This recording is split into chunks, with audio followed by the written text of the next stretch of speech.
동행하여 주옵시며 우리 성도들 모든 움직임. 자, 오늘 너무나 잘 아시는 이 삭개오라고 하는 사람, 예수님과 만난 사람이죠. 여리고에 예수님이 들어가시게 됐는데 삭개오라는 사람이 세리장이고 부자라고 그랬습니다. 자, 어제 우리가 함께 나눴던 부자 청년과 한번 이렇게 비교를 해보는 게 좋을 것 같아요. 그 사람도 부자고 삭개오도 부자고 예수님에게 막 달려와서 어떻게 하면은 무엇을 해야 영생을 얻겠습니까? 자신만만하게 나는 어릴 때부터 모든 계명을 잘 지켰는데 뭐가 부족합니까? 당당하게 와서 얘기했던 부자 청년에 비해서 삭개오는 지위도 있었어요. 세리장이요 부자였지만 그렇게 주님 앞에 막 달려오진 못했어요. 만나고 싶은 마음은 간절했는데 예수님 주변에 사람들이 많이 있었고 이 사람은 키가 작았다 그랬습니다. 그렇지만 포기하지 않았어요. 아유, 사람도 많고 나는 키도 작고 뭐 할 수 없네. 그리고 돌아갈 수도 있을 텐데 이 사람은 앞으로 달려가서 예수님이 오는 길보다 더 빨리 앞서가서 보기 위해서 돌 무화과 나무에 올라갔다 그랬습니다. 그리고 예수님을 보고 싶은 거죠. 꼭 예수님을 만나서 무슨 대화를 나누거나 그렇게는 못할지라도 예수님 얼굴이라도 한번 보고 싶은 그런 열망이 이 삭개오에게 있었습니다. 왜 그랬을까요? 우리가 볼 때 아니 지위도 있고 돈도 있고 그럼 뭐가 아쉬울 게 있나? 그렇지만 그렇지 않은 거죠. 돈 가지고 채울 수 없는 영적인 공허함이 있는 것이고 지위만 가지고 안 돼요. 그 당시에 세리라고 하는 것은 세리와 창녀 혹은 죄인 이렇게 갖다 붙일 정도로 아주 죄인의 대명사였거든요. 왜냐하면 동족의 피를 빨아먹는 그런 사람으로 여겨졌기 때문에 그래서 세리, 그 중에서도 세리장이란 말이죠. 이 사람이 키가 작았지만 아마 그와 같은 어떤 열등감을 극복하기 위해서 더 열심히 일했는지 모릅니다. 로마에 더 충성스러웠는지도 모릅니다. 그러니까 인정받고 세리장이 될 수가 있었겠죠. 돈은 많이 벌었는데 사람들에게는 죄인이라고 손가락질을 받고 이 사람의 나이가 얼마나 됐는지는 몰라도 세리장의 자리에까지 올라갔다라면 그러면 이제 제법 그래도 나이가 중년에 이런 나이에 들었을 텐데 이 사람이 너무나 마음이 허전한 거예요. 야, 돈 가지고 행복할 수가 없구나. 기를 쓰고 열심히 노력해서 세리장의 자리에 올랐지만 그것 가지고 뭔가 허전함을 느끼게 된 것이죠. 그러다가 예수님에 대한 소문을 듣게 됐고 예수님이 지나간다는 소리를 듣게 될 때에 예수님 만나고 싶은 그런 열망이 그에게 있었습니다. 우리들도 믿지 않는 사람들을 바라보게 될 때에 저런 사람들은 도대체 예수님에 대해서 아무런 관심도 없을 것처럼 생각할지 몰라도 사실 그들의 내면에 그 공백이 있는 거거든요. 그들이 잘 알지 못해서 그렇지 진리가 무엇인지 영생이 무엇인지 구원이 무엇인지 사실 그 마음에 간절함이 있는 것이에요. 그래서 우리가 영적으로 접근해 가면 겉으로는 다 나는 예수에 관심이 없다고 너나 잘 믿으라고 막 그럴지 몰라도 사실 그 내면 깊은 곳에는 영적 고민이 다 있는 거거든요. 여러분은 이 새벽에 왜 오셨습니까? 여기 오면은 뭐 아침 식사를 준답니까? 빵을 준답니까? 무슨 돈을 준답니까?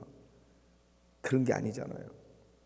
여러분 모두가 다 성경에 있는 예수님을 만난 사람들, 그 사람들을 그처럼 예수님 만나기를 원하는 마음이 있고 그 예수님을 만나야만 채워질 수 있는 영적인 빈 공간이 있기 때문에 그 허전함이 있기 때문에 그래서 새벽을 깨우며 달려 나오신 줄로 믿습니다.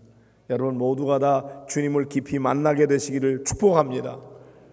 제가 광림교회 부목사로 있을 때에도 처음에 제가 그 특별 새벽기도 호렙산 기도회라 그래서 40일 새벽기도를 하는데 그때 제일 처음에 부목사로서 제일 이제 늦게 온 그런 부목사가 순으로 이제 헌금위원을 하는데 앞에 딱 서서 이렇게 탁자가 있고 성도들이 와가지고 막 헌금을 하면 담임 목사님이 기도하기 전에 그 헌금함을 들어서 강단에 갖다 놓는 그 역할을 하는 거예요. 그런데 앞에 딱 섰는데 새벽에 사람들이 몰려오는데요.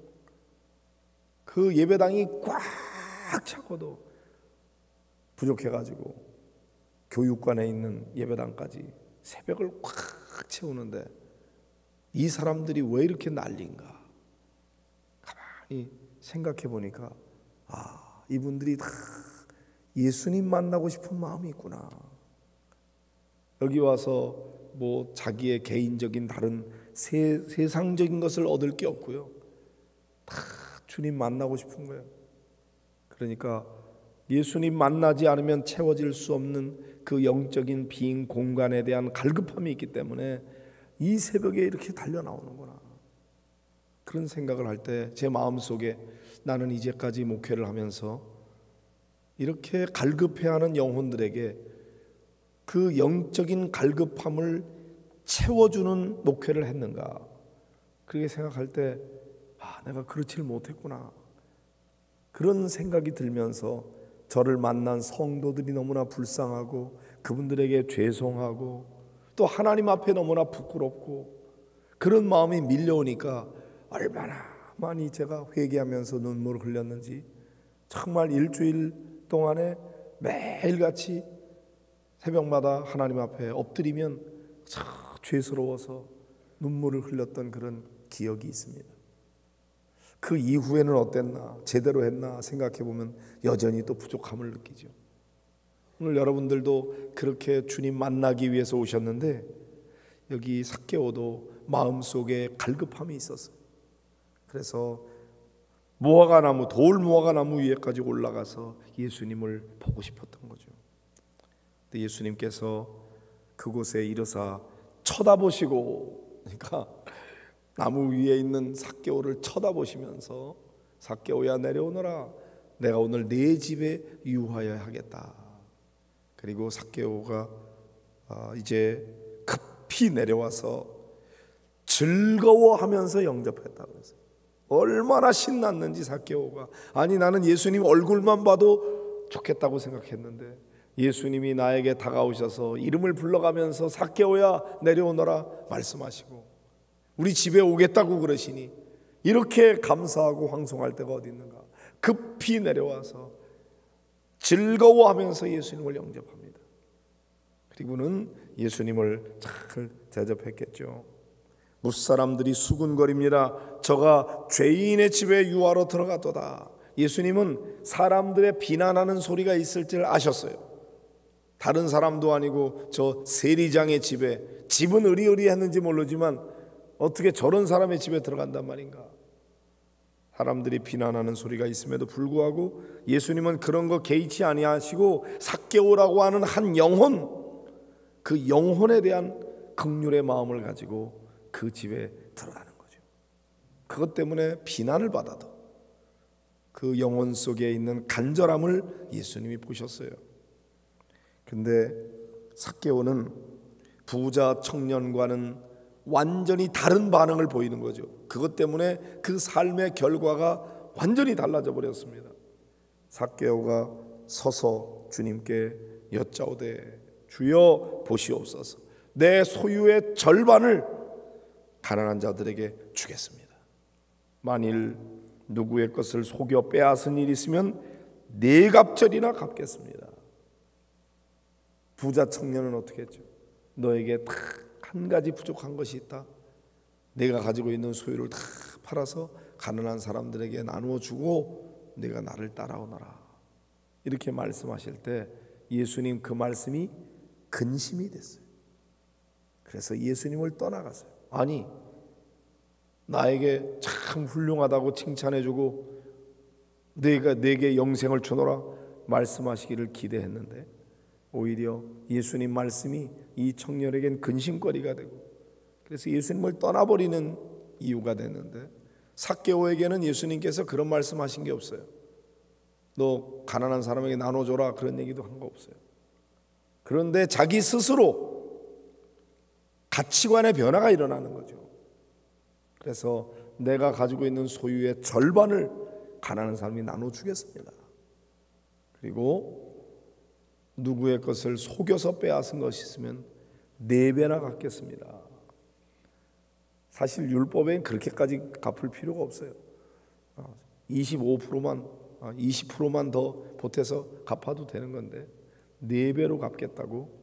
그가 어떻게 모은 물질인데 사람들에게 욕먹어가면서 어떻게든지 돈만 벌면 내가 행복할 수 있으리라 생각하고 돈 버는 일에 혈안이 돼서 동족의 많은 사람들에게서 비난을 받으면서도 모았던 그런 돈이었는데 이제까지 살아왔던 이 삭개오의 가치관이 완전히 바뀌게 돼요. 예수님 만남으로. 그래서 다 나누어 주고 베풀어 주는 사람으로 바뀌어지게 됐을 때 주님께서 선언하십니다. 오늘 구원이 이 집에 이르렀으니 이 사람도 아브라함의 자손이미로다. 우리가 볼 때는 아니 예수님께 대해서 무슨 신앙 고백을 한 것도 없는데 주님은 그리스도이십니다. 살아계신 하나님의 아들이십니다. 이런 고백이 없어요. 주님 나는 죄인입니다. 내 죄를 용서해 주십시오. 뭐 이런 것도 없어요. 행동으로 자기의 마음을 이미 표현한 거죠. 소유의 절반을 가난한 사람이 나눠줍니다. 속여 빼앗은 것이면 4배로 갚겠습니다. 그때 주님께서 구원이 이 집에 이르렀다고 선언하시고 이 사람도 아브라함의 자손이라고 말씀하십니다. 우리가 이 말씀을 통해서 볼 때 그렇구나. 이 구원이라고 하는 거 그런 것이 우리가 구체적으로 이 물질적인 생활과 깊은 연관이 있다고 하는 것을 이렇게 보게 돼요. 웨슬리도 그랬어요. 돈 주머니가 회개하지 않으면 나는 너의 회개를 인정하지 않겠다.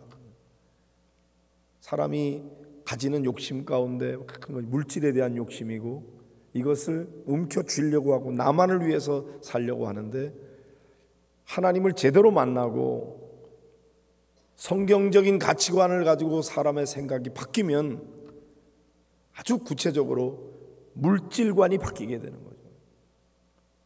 물질만 있으면 행복하다는 생각에서 아니야.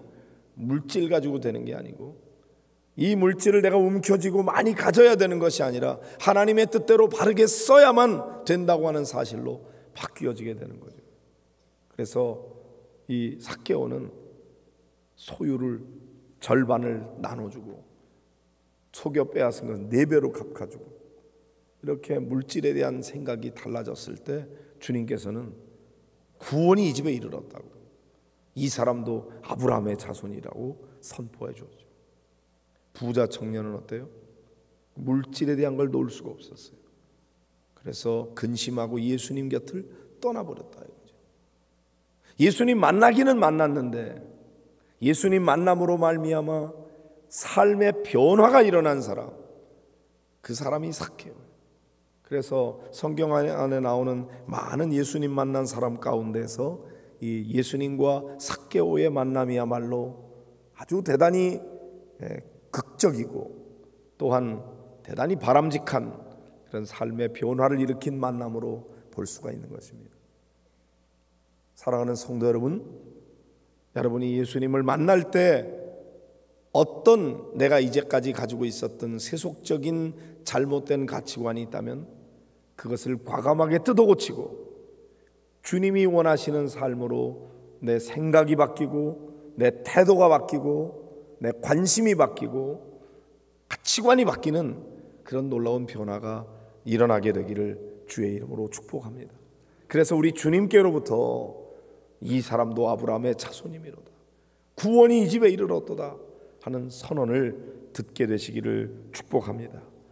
인자가 온 것은 잃어버린 자를 찾아 구원하려 합니다.